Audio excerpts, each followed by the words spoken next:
Happy birthday to you. Happy birthday to you. Happy birthday, dear Daddy. Happy birthday to you. I don't know if I ever sang happy birthday like that to my dad when he was alive, and I obviously didn't know him in this picture. That would be really strange. This is a baby picture of my daddy. Today, September 28th, is his birthday. My daddy passed away in 2016. If you look in this picture, it looks like I'm smiling, but I'm just keeping the face that I think that everybody wants to see. Inside, I feel like I'm dying with him. Didn't expect him to pass away at, I think he was 71.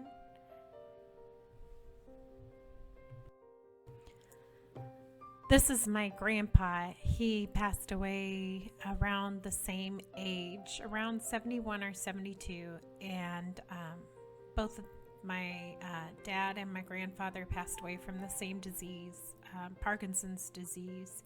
So I should have expected that when we found out that my dad had Parkinson's disease like my grandpa did, that he would pass away young too. But you think about science and technology and our hope in all of that, and I thought that things had progressed in science so that my dad wouldn't pass away like my grandpa did, that he would have more time to spend with us. But I was fooled because even though there are people that walk around that have been diagnosed at a young age, like Michael J. Fox, who are thriving, or they appear to be thriving and living despite the Parkinson's disease or despite whatever disease they have, there are still people that pass away at the same age they were passing away decades ago. But I digress. What I want to stress is living in the moment, living in the present, because each day truly is a gift, and some gifts are time sensitive. You don't know how long you have to appreciate them. This is probably a picture from my very first birthday, and I don't have a clue what's in that box. I'm way too young to remember, but I would like to think that what was in that box was the present. Literally, I'm not talking about any kind of present. I'm talking about the present. And I want to look back and think of it as the present, because the present truly is a gift that we need to cherish as it comes and in the form that it comes. Some things in the present are beautiful like they are. They are easy to appreciate and understand on the surface for exactly what they are. Other things that are in the present appear ugly on the outside and appear difficult and hard. But when we dig down, it's like those nesting boxes from Russia. When we keep taking the layers off, we find the true treasure. This is my husband, but this is a picture of him before I met him, probably about a decade or so before I met him. And I'm not gonna lie, I think if I met him during this picture, I probably would want to go out with him. And we've talked about it before several times, that if we had met each other earlier than we did, we may have at least hooked up. I don't know if we would have dated and stuck together or not.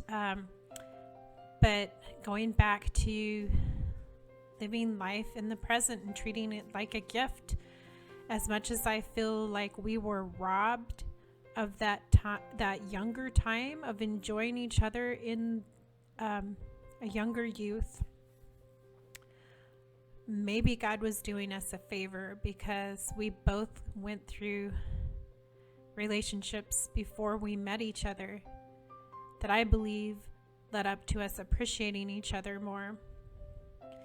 I'm not gonna lie, I wished I did get to know him when he was this age, and then he got to know me when I was the age he was at this age. But God knows what he's doing, and I think we both needed to have a maturity that we didn't have at the age in this picture, to appreciate each other and to have the stick-to-itiveness that we've had in our marriage. This is a picture of my husband and me shortly after we got married, and I'm looking at this like it's a gift. Okay, it is a gift. Our marriage is a gift. Don't get me wrong. But if I had looked at this picture like a gift way back then, would I have appreciated it like I do now? If I had seen it all unfold before my eyes instead of taking things one day at a time like we should do, would I have appreciated it? If we had known that our plans weren't going to go like we had them planned, if our life wasn't going to unfold like we wanted it planned, with me staying home with our children until they were old enough to go to school, with that being messed up because my daughter, our oldest birthday is in August, and so she was literally the youngest in her class until we pulled her out and then put her back in later on. Would we have wanted this life if we knew ahead of time that we thought that I was going to go back to teaching after all our children were school age, and we finally think that it's time when our youngest is in the second grade, but I've gone through cancer. And not only am I having to relearn teaching, but I'm relearning it because I'm a decade out from where I was when I last taught. But not only that, but I'm coming back after surviving stage 3 cancer. And I forgot the late nights that you have to spend teaching. And on top of that, I'm having to relearn. And as much as I loved my students and really wanted to make an impact, I just couldn't do it. I didn't want to do it anymore. Not because I didn't love them, but because I love my family and my life, and I don't want to die working over 60, 80, 90 hours a week in a broken education system. Would I have wanted to unwrap this future if I saw how it was going to unfold all ahead of time? This is a picture of John and I about 10 years from the last picture I showed you.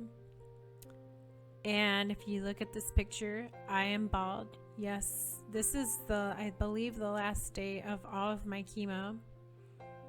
And he wasn't just there for that picture. He was there for all of my chemo pretty much. I think there were a couple of days he had to absolutely come to work, and my mother-in-law came along with me. But he was with me during the really tough chemo that I had to have, and he was with me for a majority of the stuff that wasn't so hard. I know that doesn't make sense because all the chemo isn't really a pretty picnic, but there's one chemo called the Red Devil. He was with me through all of that chemo.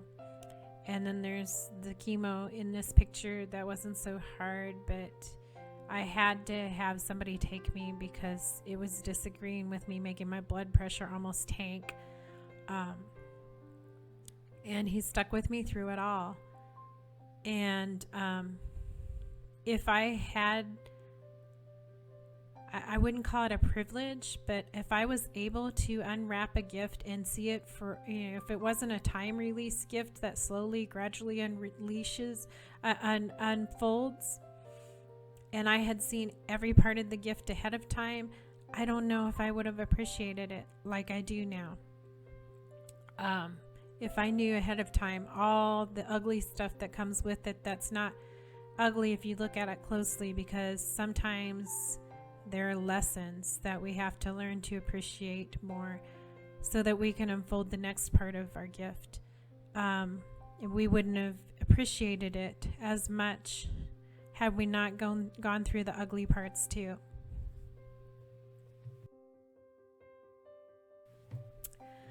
This is probably the last picture I have, or one of the last, of my youngest with my daddy. And you can see how painful it is for my daddy to stand up in this picture. But he wanted so much to stand up in this picture, even though it looks excruciatingly painful. And being a breast cancer survivor, there are days when it is so hard to just do more than just exist. In fact, right now I am just exhausted. I don't know why. It may be the medication. I'm trying to finish up this video before I just crash and take a nap. And this picture actually reminds me of how my daddy felt during the time of this picture. I would come visit him and my nin, and a lot of times at that point I thought it was a waste of time, because I would come visit them and they would nap a majority of the time, and I thought maybe they didn't appreciate the time that I invested to come visit. But that isn't it. Having gone through breast cancer, I understand. There are days when all you can do is exist. You're so exhausted. I see a picture here of a young man who has a lot of strength and energy and possibility. And then I see a picture of an older man who once had that strength and energy and possibility. And we can appreciate both.